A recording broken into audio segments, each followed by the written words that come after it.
Voyage au cœur de la vie, ici et ailleurs. Space, en partenariat avec l'Agence spatiale européenne. Difficile d'imaginer leur nombre. Des centaines de milliers d'étoiles parsèment ce ciel nocturne d'été, mais plus loin de nous, des milliards d'autres se dissimulent dans un halo de mystère. L'une des étapes fondamentales pour comprendre notre univers, c'est la connaissance de notre univers proche, c'est-à-dire notre galaxie. Mais encore faut-il cartographier les étoiles qui composent notre Voie lactée.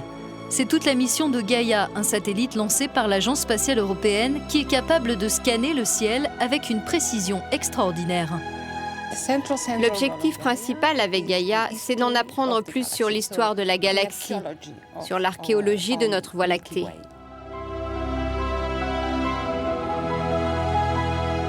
Pour répondre aux attentes, Gaia va établir une carte 3D détaillée de notre galaxie. Ce sera une première en astronomie.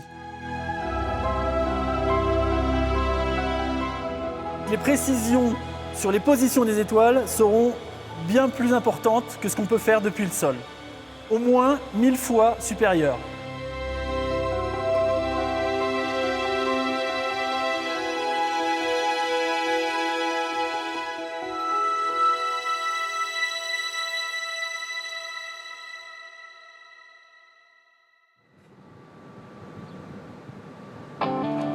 L'astrophysicien Laurent Chemin effectue une visite à l'observatoire mythique du Pic du Midi.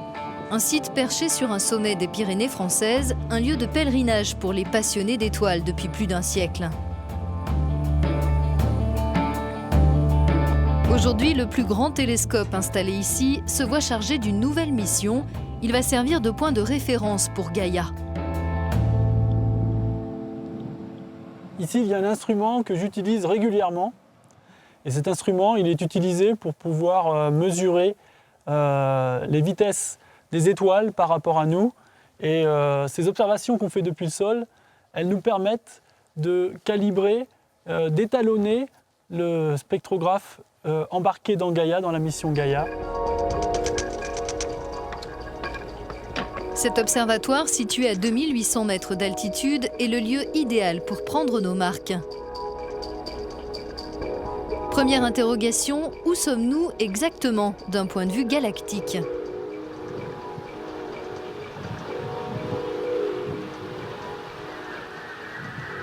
Nous sommes ici sur Terre, qui est une toute petite planète à l'échelle des autres planètes dans le système solaire. Et le système solaire est dans un bras spiral qui tourne autour du centre de la Voie lactée. Donc comme on est dans l'hémisphère nord, on peut observer le centre de la Voie lactée dans cette direction-là, vers le sud.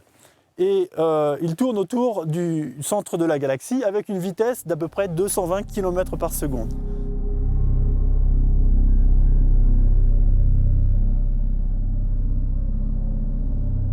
La Voie lactée elle-même est située à peu près à 2 millions d'années-lumière d'une galaxie qui s'appelle la galaxie d'Andromède, qui est située dans cette direction-là à peu près. Et les deux galaxies s'approchent l'une par rapport à l'autre avec une vitesse relative de 100 km par seconde.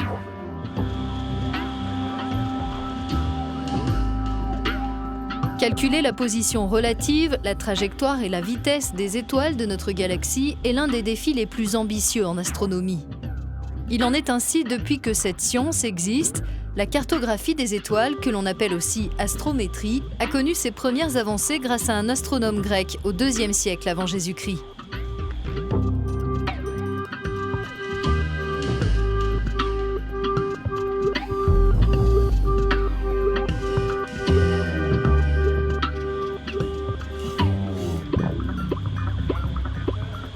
Ça fait longtemps que des gens font de l'astrométrie. Le premier à en faire, à peu de choses près, c'est Hipparque. Il mesurait la position d'à peu près 1000 étoiles sur le ciel et les mouvements de ces étoiles.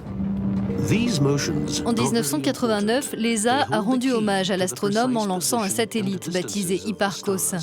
Les données qu'il a collectées ont permis une avancée majeure en astrométrie, la réalisation d'un catalogue d'une centaine de milliers d'étoiles. Son successeur, Gaia, promet une révolution en passant à une autre échelle. Il va cartographier 1 milliard d'étoiles. La mission Gaia va être un grand saut au niveau précision, au niveau quantité de données observé et obtenu et donc à analyser. Donc c'est vraiment très excitant d'avoir un aussi grand échantillon qui va nous aider à comprendre le ciel et l'historique de formation de la Voie lactée. Pour comprendre l'intérêt que les astronomes portent à Gaïa, voyons comment le satellite va fonctionner.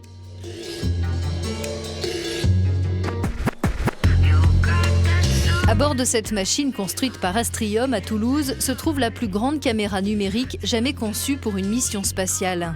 Préoccupation majeure pour les ingénieurs, il faut veiller à la précision et à la stabilité de l'engin. On parle d'étoiles 400 000 fois moins lumineuses que celles visibles à l'œil nu. Pour les observer, on a dû créer un vaste plan focal. Ce plan focal est composé d'1 milliard de pixels. 1 milliard de pixels, c'est en gros 100 fois plus qu'une caméra standard qu'on peut utiliser pour nos besoins propres sur Terre.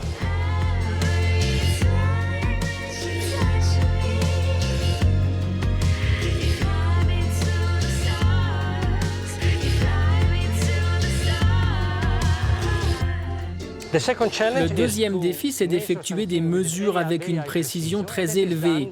Et on peut le faire en utilisant un tout nouveau matériau innovant appelé le carbure de silicium. C'est un mélange de silicium et de carbone chauffé à 3000 degrés qui devient aussi solide et aussi dur que du diamant.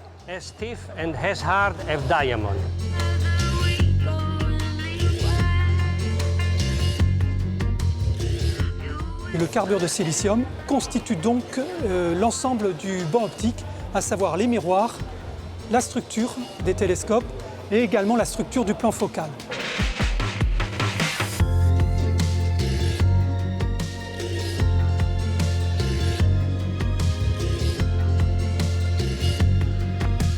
Là encore, afin d'atteindre une précision extrême, le satellite va utiliser des micro-tuyères dont on peut voir ici certains éléments. Le satellite est en fait équipé de 8 micro-tuyères dont le principe consiste à éjecter du gaz froid avec une précision de l'ordre du micronewton. C'est en gros 1 million de fois plus faible que les propulseurs classiques. Le monde de l'astronomie est en ébullition à l'idée de disposer bientôt de ce recensement détaillé d'1 milliard d'étoiles à travers la Voie lactée. Il faut dire qu'il y a tant de choses à apprendre. Gaïa va nous aider à mesurer pour la première fois la structure et les vitesses des étoiles des parties les plus centrales de la Voie lactée. La deuxième partie du plan de la Voie lactée que Gaïa va pouvoir observer, c'est toute la banlieue proche du Soleil et on va pouvoir mesurer pour la première fois la forme des bras spiraux très proches du Soleil, au voisinage du Soleil. Et donc avec le satellite, on va pouvoir mesurer aussi la taille complète du disque de la Voie lactée et mesurer les positions à l'extrême périphérie du disque de notre galaxie. Et ça n'a jamais été fait avant. Cette carte galactique qui sera fournie par Gaïa comportera 1 milliard d'étoiles, ce qui correspond à seulement 1% de l'ensemble des étoiles peuplant la Voie lactée. Elle devrait aider les astronomes à résoudre de grandes énigmes. Ils espèrent notamment établir avec exactitude la structure en spirale de notre galaxie et trouver la trace de la matière noire, cette force invisible qui façonne notre univers. L'une des questions qui reste ouverte, c'est de savoir combien de bras a notre galaxie. On ne le sait pas encore. Notre galaxie a-t-elle 2, 3 ou 4 bras ? Avec Hipparcos, par exemple, on ne pouvait pas voir avec précision le renflement au centre de la galaxie. Mais c'est possible avec Gaïa. Donc ce sont des questions ouvertes qui ne pouvaient pas être tranchées avec Hipparcos. Elles peuvent l'être avec Gaïa. Can be resolved by Gaia itself.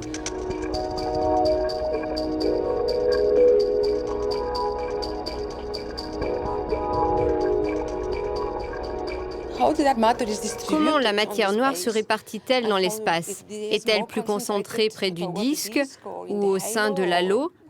Sa répartition, c'est quelque chose que nous ne connaissons pas. Et la cartographie du mouvement précis des étoiles dans le disque nous permettra de savoir comment la matière noire se répartit. C'est assez important parce que la matière noire est beaucoup plus abondante que la matière visible. Et donc, en tout cas, si la matière noire existe, on pourra dire qu'elle a une influence sur l'évolution de l'univers.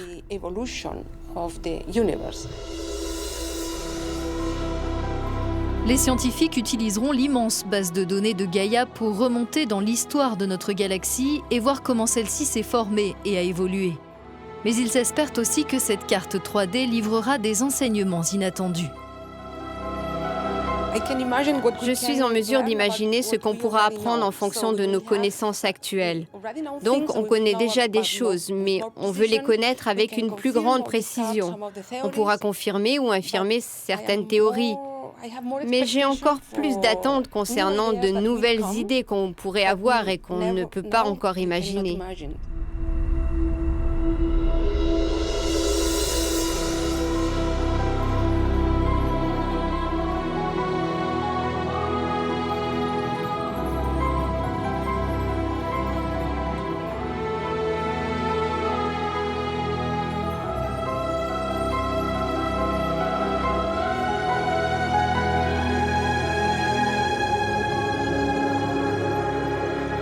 Mesurer la position des étoiles, c'est très bien. Mesurer leur distance, c'est très bien aussi. Et c'est ce que Gaïa va nous permettre de faire.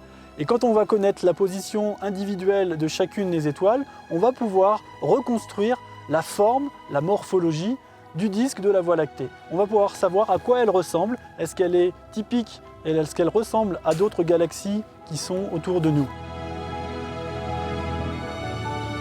La carte de la Voie lactée qui sera fournie par Gaïa éclaircira des zones d'ombre dans le ciel nocturne. Pour autant, elle ne le rendra pas moins fascinant.